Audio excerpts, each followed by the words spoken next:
Hey, what's up guys? This is C-Jump, and today I'm going to cast a random battle on Pokemon Showdown.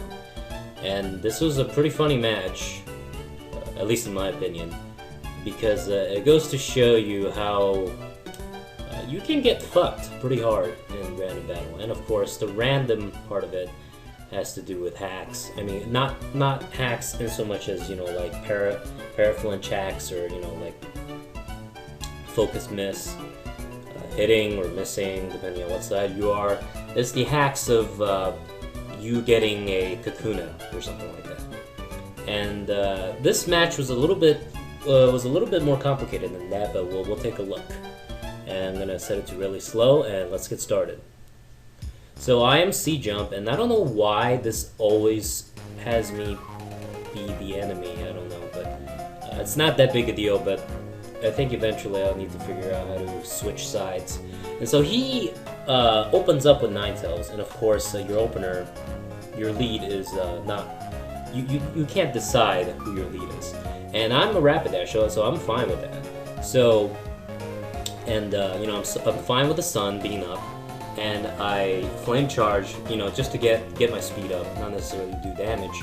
And he puts me to sleep with hypnosis, which is really fucking annoying. And he decides to stay in, and I decide to stay in because, it's random battle. Who the hell cares? Sacrificing your Pokemon doesn't matter that much because the match doesn't matter as much. Of course, if you sacrifice a Pokemon, your chances of, for no reason, due to sleep, your chances of winning is going to be completely diminished in an actual battle. But I don't think anyone takes this tier that seriously, and if you do, you're a douche. So I'm just gonna stay in, and he's pretty comfortable, and he decides to set up a sub, and he's got lefty, so he's good, and he decides to solar beam me, which does like 0.1 damage, and so I'm just gonna stay in, and I don't have any form of residual healing like he does, but little does he know I have Morning Sun, which is boosted by the sun, so I can take a few hits.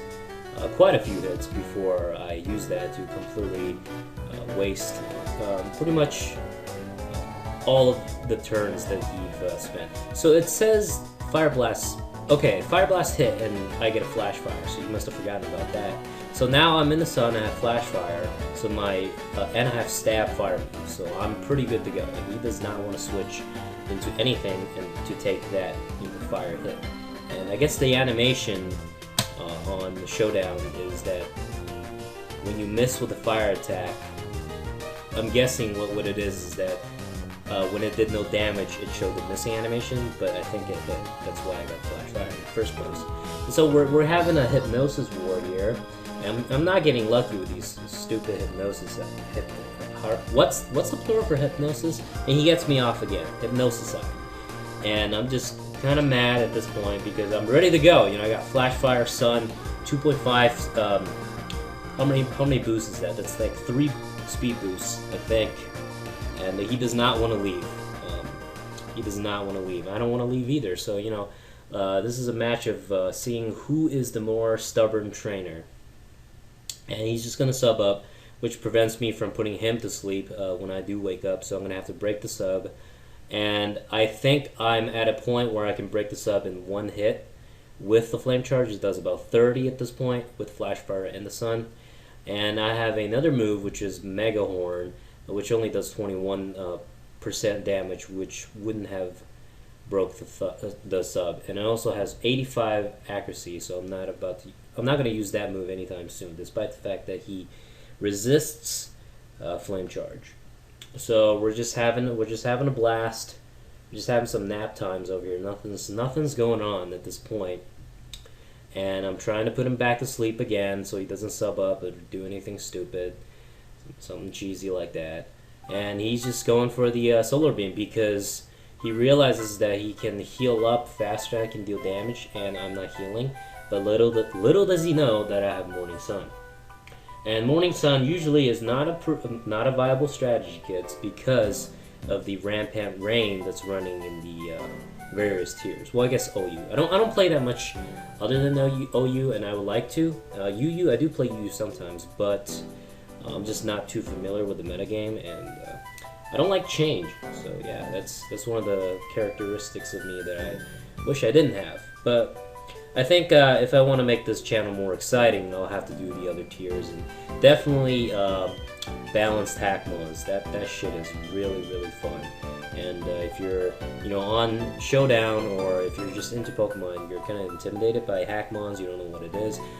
Just read the rules, try it out. It's a complete blast. It's hilarious. And I think they recently. So nothing's going on here, so I'm just going to ramble about something else. I think recently, or maybe not recently, I haven't played in a long time, they banned Huge and Pure Power, which is a bummer because I love the extreme speed, Huge Power, Slackoth, or Slakoth, whatever, what is it? Slack, yes, Slack King. No, Slack King, yeah, that's what I meant.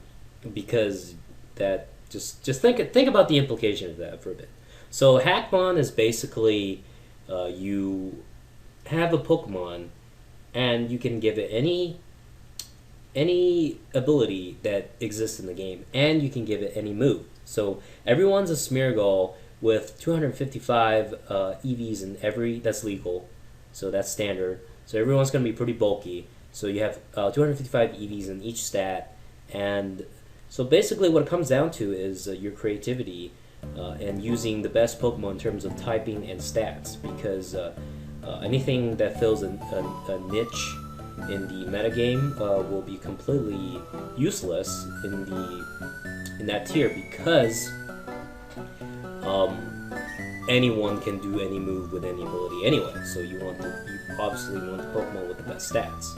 So that's my spiel, whatever, about Hackmon. Definitely try it out. So we're at the end of the stall here, so I'm just powering up, and I haven't been paying attention, so I don't know if I've revealed the fact that I have Morning Sun yet. Maybe I did, but he just does not want to go away. And I don't blame him, because that Rapidash is a beast to whatever is not gonna resist it. Yeah. So I put him to sleep, and I'm gonna be able to. There we go. There's the Morning Sun. I think it does 66%, I'm not sure, maybe more, because I swear I was less than 33. I'm not really sure, I'm kind of blind, so excuse me if I get a lot of these details wrong, because everyone's human. Hey, that's why they put erasers on pencils, right? That was really dumb. Okay, let's focus on the battle. And it's kind of hard to focus on something that ceased to have anything interesting happening in it, because it's just kind of back and forth. But this is what I found hilarious, because it's just, you get into these kind of weird situations in these random battles, and it's a real, despite the fact that it's kind of monotonous right now, but the situation itself was hilarious, despite the fact that the situation is taking a long time to unfold itself. And yeah, you're not gonna get these weird situations. If you play OU all the time, you're just gonna get the same stupid Genesect openers with the U-turns and the annoying friggin' Drizzle, and in this case, accidentally Drought. You're just gonna get the same strategies over. I mean, the metagame shifts very slowly, but that's hence the word slowly. So he finally decides to switch out, taking the chance that I'm asleep to, I guess, deal some stab damage with the Marrow. Now, the Marrow's gonna Aqua Jet, I remember, but remember, I'm under the sun, so basically the Marrow, it is Huge Power, I believe. So it's gonna deal some damage, but not too much. And it's stabbed with Aqua Jet, and of course it's base 40 power, with base 60 with stab. So it's not gonna do too much under the sun, so I'm gonna stay in. And the moment I wake up, I'm going to wreak havoc on it. So, and I have more than enough recovery, and I just have to recover smart, because he does go first with the Aqua Jet, despite me having maxed out speed. So the next turn, I'm going to heal up most of that damage, because I'm going to take one more Aqua Jet to the face. And yeah, all of his work is completely nullified. And I don't understand how Morning Sun, so Morning Sun apparently has 8 max PP, but I think Recover and some of the other generic 50% HP heal moves have way more than that. Though I think they fixed it in 5th gen. Recover only has 10. I think it used to have 20, so you could stall out forever. And so I don't understand why these Morning Sun and I think Moonlight only has 5 base PP, and you can, you know, obviously raise it up to a maximum of 8 with PP maxes or PP ups. So he's just scrambling here, and I don't know why he's sending Mareep. At this point, I think he just gave up because Mareep is gonna get 2-hit KO'd by this a relatively weak base powered Flame Charge, but of course it's charged up for lack of better terms with both.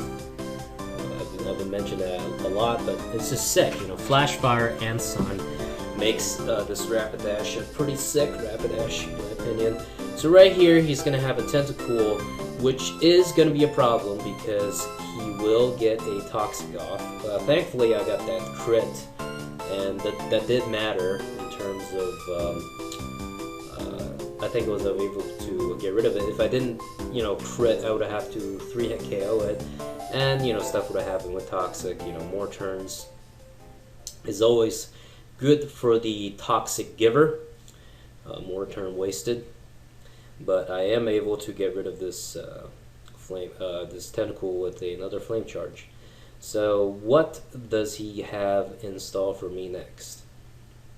I don't quite remember, so we're gonna have to figure this out. It's really slow with the really slow setting on Showdown, but I'm not complaining because it allows me to talk more, and everyone loves to hear me talk. Okay, yeah, so here he's gonna be able to dispatch me pretty quickly with a Fake Out. Will waste a turn, plus the Stab Fake Out and the Technician, I believe, caused a considerable amount of damage, and I'm going to take more from Toxic, but anything without priority I'm going to outspeed because times 4 speed is absurd, and I think I die right here because a stab return from the Ambipom is quite powerful. And so finally my Rapidash falls after like fucking 31 turns. 31 freaking turns. It takes out 2 of his Pokemon and cripples 2 more.